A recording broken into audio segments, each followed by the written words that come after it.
Break के बाद एक बार फिर आप सभी का बहुत स्वागत है। नमस्कार, मैं सोनाली और आप देख रहे हैं केकेडी न्यूज। वक्त हो चला है 3 बजे की 3 बड़ी खबरों का। सबसे पहले और सबसे जरूरी खबर पर रुख करते हैं। लोकसभा चुनाव को लेकर लगातार आरोप प्रत्यारोप जारी है, लेकिन एक मुद्दा इस बीच बहुत गरमाया हुआ भी है। वह है उत्तर पूर्वी दिल्ली लोकसभा सीट से कांग्रेस उम्मीदवार कन्हैया कुमार को थप्पड़ मारने की खबर, जिसने गठबंधन समेत सभी को हिलाकर रख दिया, जिसका आरोप भी भारतीय जनता पार्टी पर ही लगा। उसके बाद से ही गठबंधन और भाजपा के सभी नेता और भी ज्यादा एक्टिव हो गए हैं और सभी एक एक करके जनता के बीच जाकर जीत का दावा कर रहे हैं, साथ ही जनता को लुभाने का पूरा प्रयास भी कर रहे हैं। सबसे पहले कन्हैया कुमार के बयान पर नजर डालते हैं। कन्हैया ने एक जनसभा को संबोधित किया और उन्होंने कहा कि ये लड़ाई काम करने वाले और बदनाम करने वालों के बीच है। अभी मैं केवल उम्मीदवार हूं, लेकिन जनता की मोहब्बत का असर देखिए कि 10 दिन के मेरे प्रचार का नतीजा ये है कि आदरणीय पीएम जो 10 साल से दिल्ली में रहते हैं, उन्हें यमुना पार करने में 10 साल लग गए हैं। वहीं इन बयानों का जवाब देते हुए एलजेपी यानी कि रामविलास प्रमुख चिराग पासवान ने कहा कि 4 तारीख को परिणाम आ जाएंगे और 4 तारीख को पता चल जाएगा कि मिर्ची किसे लगी। वहीं उन्होंने ये भी दावा किया कि इन 5 चरणों के मतदान में 315 और 325 सीटों के आसपास एनडीए गठबंधन पहुंच चुका है, जिसके बाद केंद्रीय गृह मंत्री अमित शाह भी किसी से कम नहीं है। अमित शाह भी लगातार जनसभा को संबोधित कर रहे हैं और विपक्ष पर निशाना साध रहे हैं। उन्होंने कहा कि ये विपक्ष घमंडिया गठबंधन बना करके आगे बढ़ा है। मैं आज राहुल गांधी से पूछना चाहता हूं, अगर आपको बहुमत मिलता है तो आपका प्रधानमंत्री कौन होगा? शरद पवार बन सकते हैं क्या? लालू यादव बन सकते हैं क्या? इसी के साथ उन्होंने कहा कि उद्धव ठाकरे प्रधानमंत्री बन सकते हैं क्या? वहीं राहुल गांधी प्रधानमंत्री बन सकते हैं क्या? ये भी बड़ा सवाल किया। उन्होंने आगे कहा कि एक पत्रकार ने उनसे पूछा कि आपका प्रधानमंत्री कौन होगा, तो उनके एक नेता ने कहा कि 5 साल बारी बारी बनेंगे प्रधानमंत्री। अब देश में ऐसे चल सकता है क्या? ये बड़ा सवाल किया गृह मंत्री अमित शाह ने और इसी के साथ उन्होंने आगे अपने अभिवादन में क्या कुछ कहा है। लेकिन पहले एक एक करके इन सभी वीडियोस को देखिए और इस खबर को समझने की कोशिश करिए। इसीलिए आप सबसे मैं आग्रह करने के लिए आया हूँ, ये लड़ाई काम करने वाले और बदनाम करने वाले के बीच में है। हमने इस क्षेत्र में काम किया है और हम इस क्षेत्र में काम करेंगे। उन्होंने इस क्षेत्र को बदनाम किया है और इस क्षेत्र को वो बदनाम करेंगे। इसका एक उदाहरण मैं आपको देना चाहता हूँ। अभी तो मैं कुछ बना भी नहीं हूँ, अभी तो मुझे कांग्रेस पार्टी और इंडिया अलायंस ने सिर्फ कैंडिडेट बनाया है उत्तर पूर्वी दिल्ली का। लेकिन आप असर देखिए आपकी मोहब्बत का, आपके आशीर्वाद का, आपके हौसले का और आपके समर्थन का कि 10 दिन के मेरे चुनावी कैंपेन का नतीजा ये है कि आदरणीय प्रधानमंत्री जी 2 बार के प्रधानमंत्री हैं, 10 साल से दिल्ली रहते हैं और यमुना पार करने में उनको 10 साल लगा है। मैं आप सबसे कहना चाहता हूं कि आप इंडिया अलायंस को सपोर्ट कीजिए। अभी तो हम प्रधानमंत्री को यमुना पार लेकर के आए हैं, पूरी की पूरी सरकार को यमुना पार लेकर के आएंगे, ये हमारा आपसे वादा है। और जिस तरीके से वो अपमानित करते हैं यमुना पार रहने वाले लोगों को, मैं तो कहता हूँ मेरा नाम कन्हैया है, गंगा किनारे में पैदा हुआ और यमुना किनारे रहने वाले आप तमाम मतदाताओं ने जिस तरीके से मुझे गले लगाया है, जिस तरीके से आपने आशीर्वाद दिया है, हमको पूरा भरोसा है कि यमुना के किनारे रहने वाले लोगों को जो भाजपा अपमानित कर रही है, आपको मालूम है जय शाह के पिताजी ने अभी कहा कि इंडिया अलायंस के जो वोटर हैं वो पाकिस्तानी है। तो मैं पूछना चाहता हूँ कि दिल्ली में 25 साल 15 साल कांग्रेस पार्टी की सरकार रही, 10 साल आम आदमी पार्टी की सरकार है और यह सरकार हमने ईवीएम की चोरी करके नहीं, आपके समर्थन से बनाई है कि नहीं बनाई है? भाइयों बहनों, ये विपक्ष एक घमंडिया गठबंधन बनाकर आगे बढ़ा है। मैं आज यहां से राहुल बाबा को पूछना चाहता हूं, कोई संभावना नहीं है, दूर दूर तक नहीं है, मोदी जी ही प्रधानमंत्री बनने वाले हैं। मगर देश की जनता जानना चाहती है कि आपको अगर बहुमत मिलता है तो आपका प्रधानमंत्री कौन होगा। कोई दिखाई पड़ता है भाई आपको? दिखाई पड़ता है? चलो मैं एक एक कर कर पूछता हूं। शरद पवार जी बन सकते हैं क्या? जोर से बोलो, बन सकते हैं? हमारे पड़ोसी लालू जी बन सकते हैं? उद्धव ठाकरे बन सकते हैं? स्टालिन बन सकता है? अब हंसना मत, हंसना मत। राहुल बाबा बन सकते हैं क्या? अरे क्यों हंसे भाई? इतने बड़े नेता है, बन सकते हैं क्या? अब एक पत्रकार ने उनको पूछा कि भाई आपका प्रधानमंत्री कौन होगा? तो उनके एक नेता ने कहा 5 साल बारी बारी बनेंगे।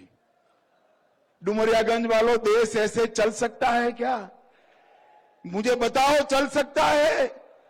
अरे राहुल बाबा, ये परचूरन की दुकान नहीं है, 130 करोड़ का महान देश है, महान देश। नादानी में लोग ऐसी हरकतें करते हैं। भाई दिन कितने बचे हैं, और ऐसे में थोड़ा सा सब्र। और कितना, आज 23 तारीख हो गई है, 23 तारीख आज हो चुकी है, 23 तारीख आज हो चुकी है, और महज 4 तारीख को परिणाम आ जाएंगे। 4 तारीख को पता चल जाएगा कि मिर्ची किसको लगी। इतना मैं बता दूं, और ये जानकारी आप सबके पास भी आ रही होगी, कि जो 5 चरण का मतदान हुआ है, इन 5 चरण के मतदान में 315 से 325 सीटों के आसपास एनडीए गठबंधन पहुंच चुका है। बचा छठा और 7वां चरण 25 और 1 तारीख का जो है, उसमें हम लोग 400 पार कर लेंगे। और जो लोग इतने बड़े बड़े दावे कर रहे हैं, जो 2019 में खाता तक अपना नहीं खोल पाए थे, इस बार उनका गठबंधन 1 सीट, जो पिछली बार ये लोग निकाल लिए थे कांग्रेस की, राजा तो खाता भी नहीं खोल पाई थी, किशनगंज वाली जो 1 सीट ये लोग निकाल लिए थे, इस बार वो सीट भी हम लोगों के खाते में आ रही है। 4 तारीख को 400 पार। इसीलिए आप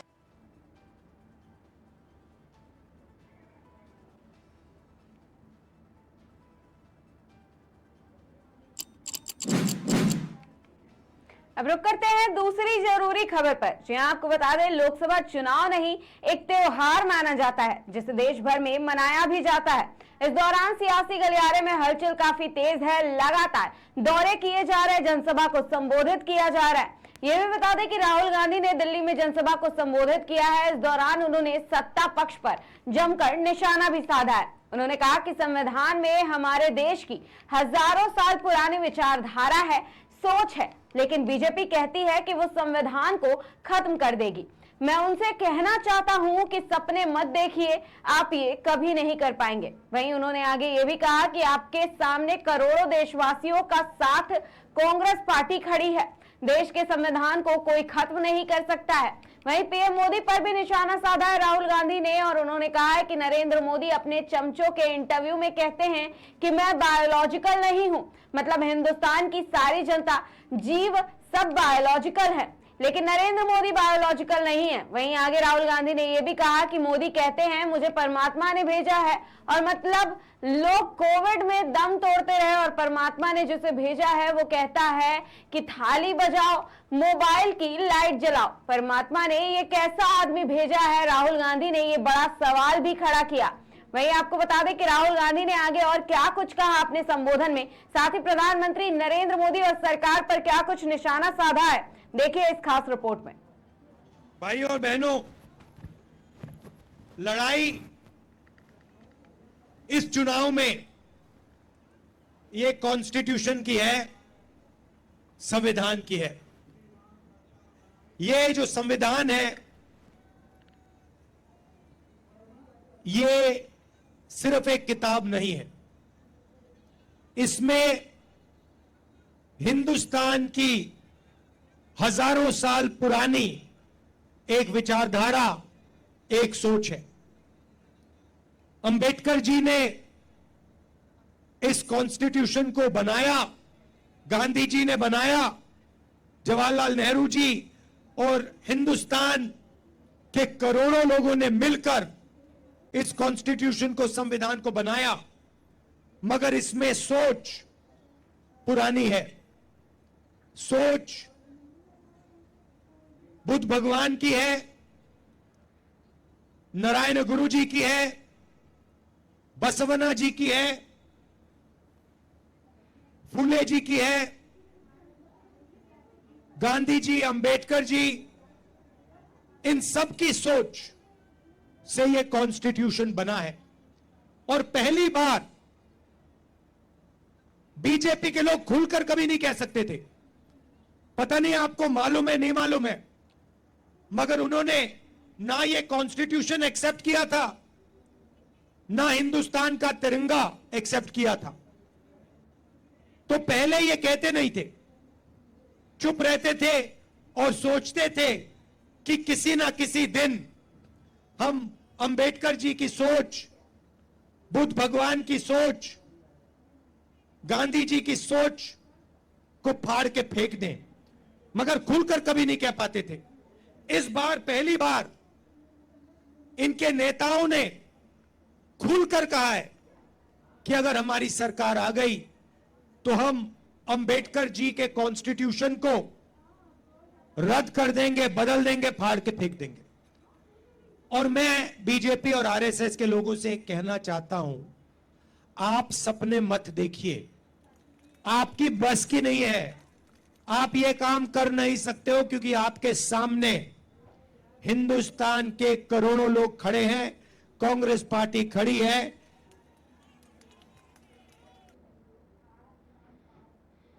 कुछ भी की तो फिर देखो क्या होता है।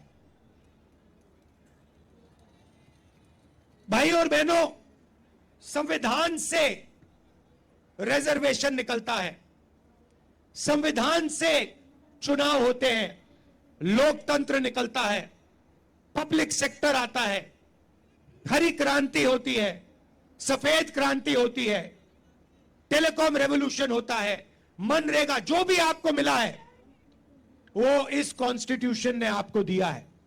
और ये हिंदुस्तान के गरीब लोगों की मेहनत से बना है, इसीलिए इसको हम कभी नहीं मिटने देंगे। मगर देश के प्रधानमंत्री, भाई और बहनों, अंत में ये विचारधारा की लड़ाई है।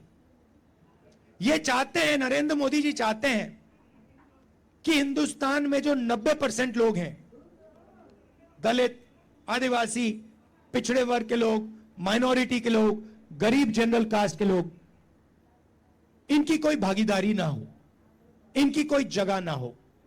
ये चाहते हैं कि हिंदुस्तान को जैसे पहले राजा महाराजा चलाते थे, वैसे ही 21वीं सदी में 21वीं सदी के महाराजा, राजा महाराजा चलाएं।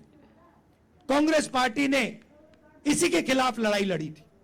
हम चाहते हैं कि हिंदुस्तान को, हिंदुस्तान का आम आदमी, हिंदुस्तान का किसान, हिंदुस्तान का युवा, हिंदुस्तान के छोटे दुकानदार, हिंदुस्तान के मजदूर, हिंदुस्तान के गरीब, पिछड़े, दलित, आदिवासी, गरीब जनरल कास्ट के लोग, ये सब मिलकर इस देश को चलाएं।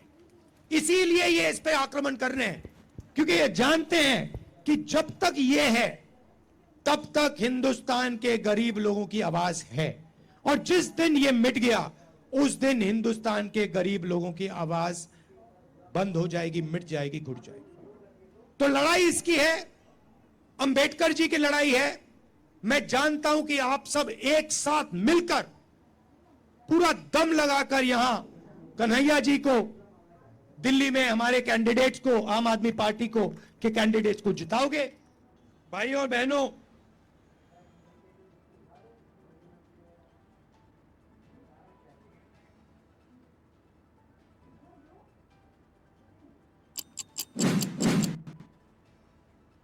वही रुक करते हैं तीसरी और जरूरी खबर पर। आपको बता दें, समाजवादी पार्टी छोड़कर आए वरिष्ठ नेताओं ने 4 जून को बीजेपी का परचम लहराने की बात करते हुए भाजपा सरकार पूरी बहुमत के साथ सरकार बना रही है, ये भी कहा है। साथ ही ये भी कहा कि एक बार फिर प्रधानमंत्री नरेंद्र मोदी ही प्रधानमंत्री बनने जा रहे हैं। जिस तरह बीजेपी सरकार ने सबका साथ, सबका विकास, सबका कार्य किया है, उससे जनता बहु प्रसन्न है।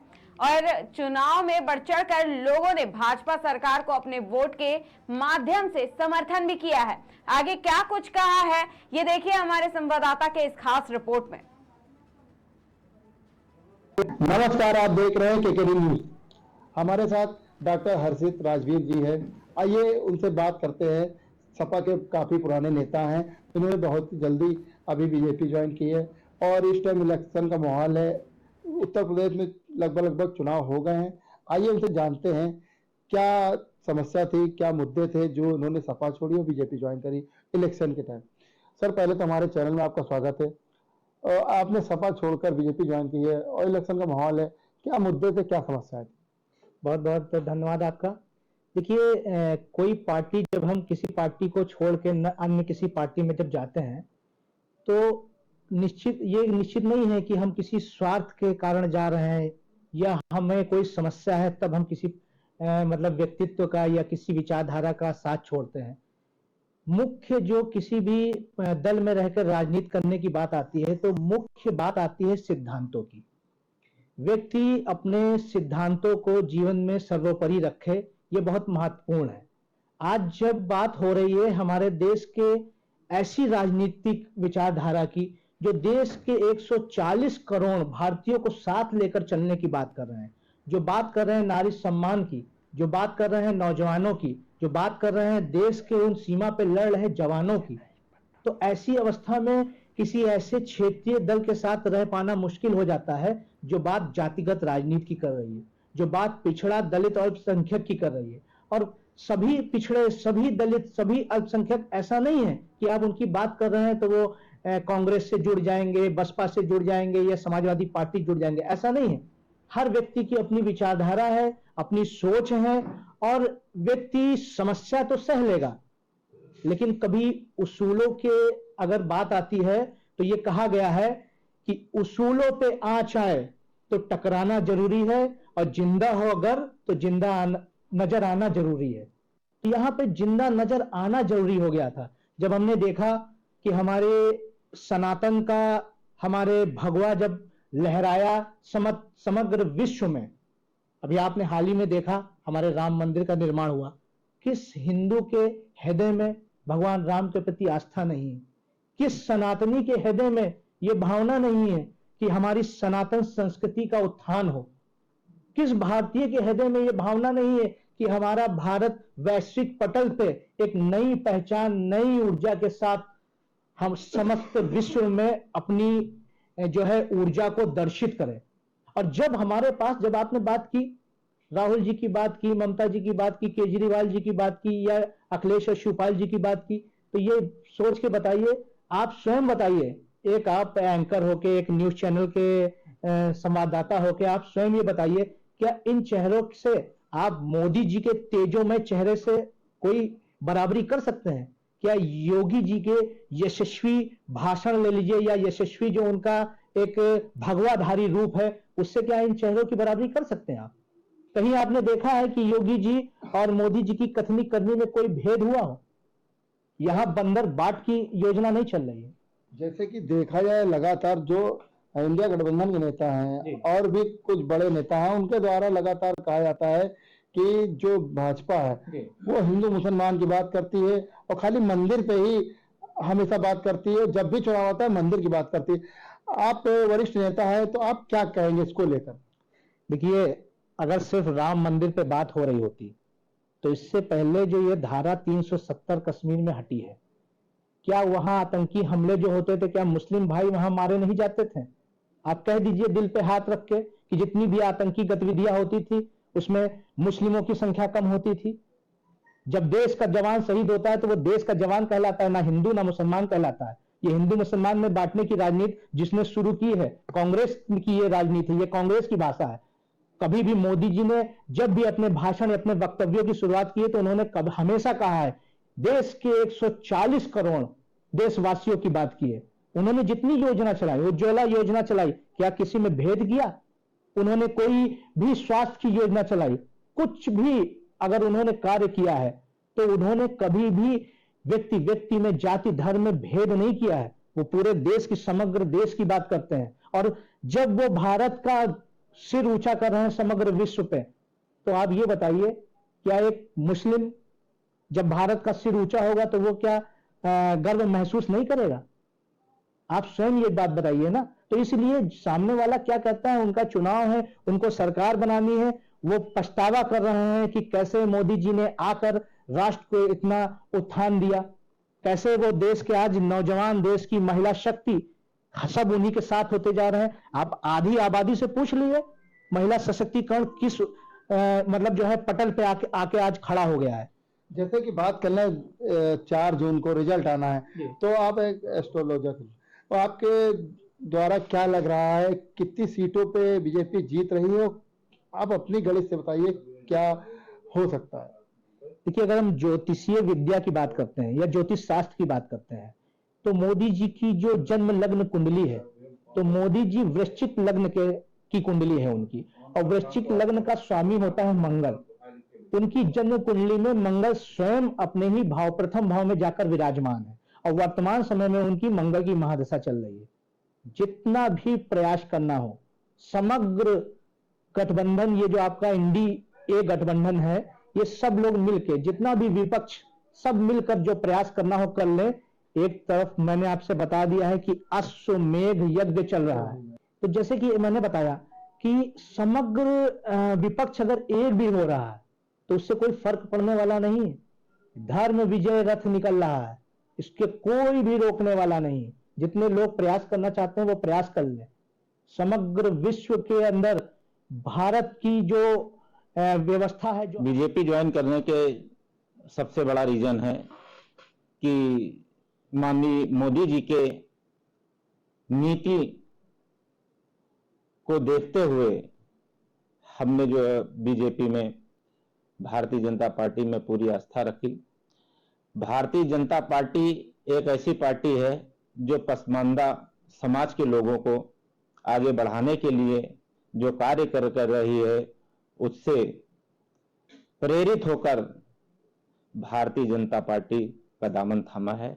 जिस पार्टी में इतने दिनों से थे, वो पार्टी पसमानदाओं के लिए कुछ नहीं की, सिर्फ बंटवारे की बात करती थी, जात वाद के बंटवारे की बात की, कभी समाज की बात नहीं की, कभी पसमानदा को आगे बढ़ाने की बात नहीं की।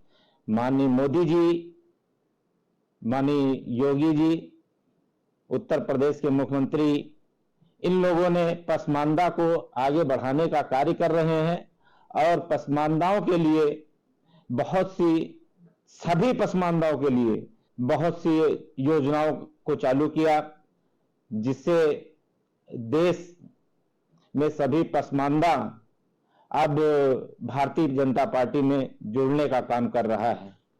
कई मुसलमान संगठन है, उनके द्वारा कहा जाता है लगातार कि जो बीजेपी है वो हिंदुओं को देखती है, मुसलमानों को ध्यान नहीं देती है। उसको लेकर आप क्या कहेंगे? आप खुद एक मुसलमान नेता है, उसको लेकर क्या कहेंगे? भारतीय जनता पार्टी धर्म की राजनीति नहीं करती है।